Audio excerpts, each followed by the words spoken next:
Welcome back to our radiant home.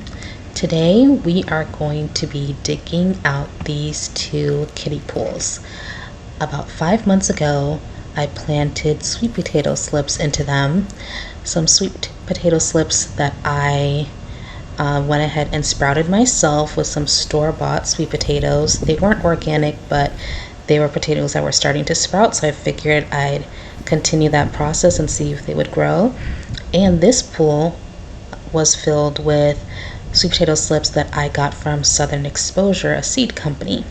So we're going to dig that out today and see if we grew any sweet potatoes.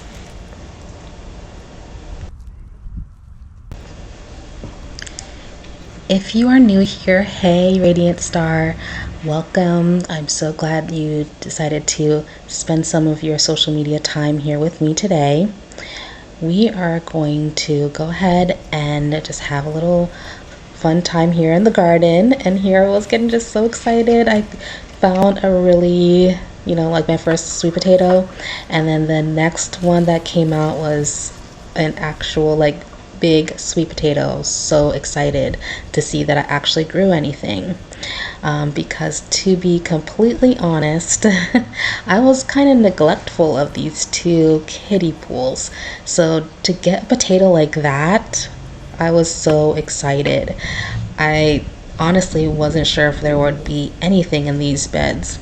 I barely watered them. I mean, I live in Florida, so during the summertime there is a lot of rain, and we did get a few hurricanes this year. So the pools did get a lot of water from, nature, from God. So, but me actually coming in and watering them, I barely did that. And I honestly did not even fertilize these after the mix that I made to put the sweet potatoes in. So I really wasn't sure if we would get anything. So I was happy to see all these sweet potatoes coming out of this first kiddie pool. A lot of them were small. We only really got one big sweet potato out of this pool, but I was happy and grateful for that harvest. Any harvest to me is a good harvest. So I don't want to compare, my humble harvest as a beginner gardener to a more advanced gardener that really knows what they're doing.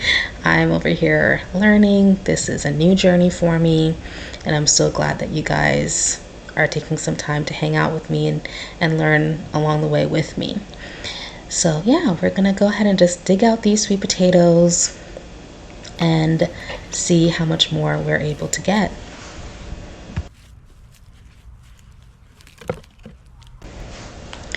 If you missed the first video where I do go ahead and set up these kiddie pools, I'll make sure to go ahead and link it in the description and in the cards, so that way you can see what it was like setting up these kiddie pools. So now we're gonna go ahead here and get into the second bed and dig this one out and see how much we get. I was so happy with the turnout for the first bed, so whatever I get in the second bed, I'll be happy with as well.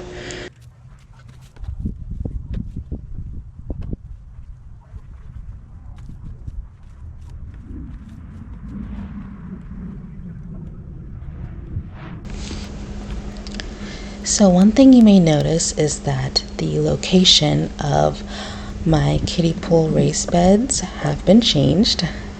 About 2 months into growing these sweet potatoes, we realized that the spot where I had it before by the other raised beds and near my fence wasn't working out for these kiddie pools, because my partner, he needs to, he mows our lawn, so it was difficult for him to get around the kiddie pools at the location that it was in to get the grass mowed down. So we ended up moving them.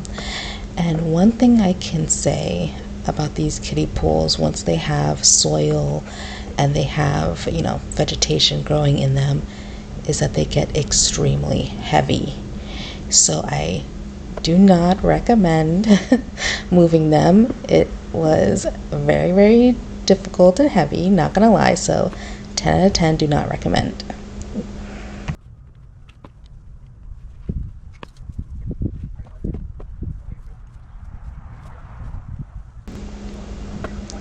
So I'm just working away, pulling out the sweet potatoes from the second kiddie pool, and this kiddie pool is the one that I used the slips that were the homegrown ones that I had from some store-bought sweet potatoes.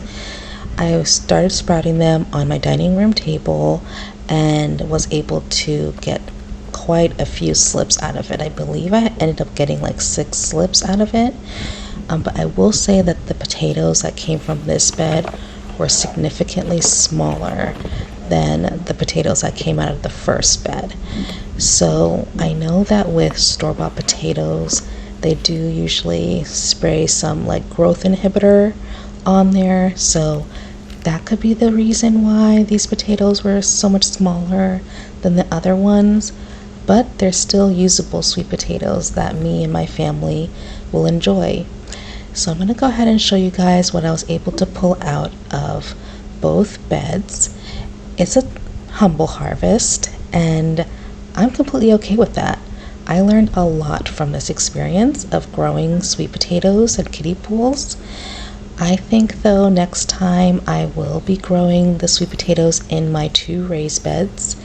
I will probably grow one as sweet potatoes and one as regular potatoes, and then use these kiddie pools for something else. I can always use them for growing garlic, growing onions, ginger maybe. Who knows? Sky's the limit. It's a great way to use something that you already have. So I had these kiddie pools hanging around in my garage for many years. Never really used them for much of anything. And I'm so glad that I did utilize them this year, and I learned something from it. So anyway, guys, that is the experience of growing sweet potatoes and kiddie pools. Hope you enjoyed it. Hope you'll stick around and subscribe for some more content from me, and I'll see you guys later.